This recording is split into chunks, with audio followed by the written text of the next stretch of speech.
ఉపాధ్యాయుల పట్టభద్రుల సమస్యలను పరిష్కరించడంలో బీజేపీ ముందుంటుందన్నారు బీజేపీ ఎమ్మెల్సీ అభ్యర్థి మల్క కొమరయ్య. ఎన్నికల ప్రచారంలో భాగంగా ఆదిలాబాద్ జిల్లా కేంద్రంలో పర్యటించారు. ప్రజా గొంతుకై పనిచేస్తారని, వారిని ఆశీర్వదించాలని కోరారు. పట్టభద్రుల ఎమ్మెల్సీ అభ్యర్థి అంచురెడ్డి, ఉపాధ్యాయ ఎమ్మెల్సీ అభ్యర్థి కొమరయ్యలను గెలిపించాలని బీజేపీ నేతలు కోరారు.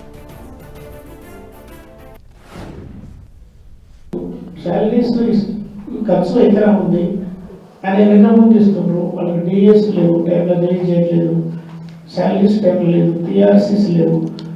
తర్వాత ఒక్కొక్కరికి ఒక డిపార్ట్మెంట్కు ఒక డివిజన్కు ఒక ప్రాబ్లం ఉంది. కొందరు కాంట్రాక్ట్ లేబర్స్ వాళ్ళకి మినిమం స్కేల్ లేదు, ఇది నామినల్ పేమెంట్ మీద పనిచేస్తున్నారు. హెల్త్ కార్డ్స్ లేవు. అట్లా ప్రతి డిపార్ట్మెంట్కు ప్రతి ఇష్యూస్ ఉన్నాయి.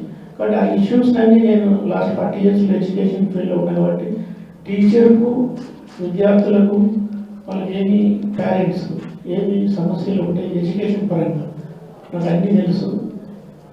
ఈసారి ఎమ్మెల్యేగా నన్ను ఎమ్మెల్సీగా గెలిపిస్తే మీ సమస్యలన్నీ సాధిస్తూ మీకు అవైలబుల్ ఉంటూ ఈ ఉమ్మడి డిస్ట్రిక్ట్స్లలో మనం ఒక బ్రాంచ్ ఆఫీస్ లాగా మా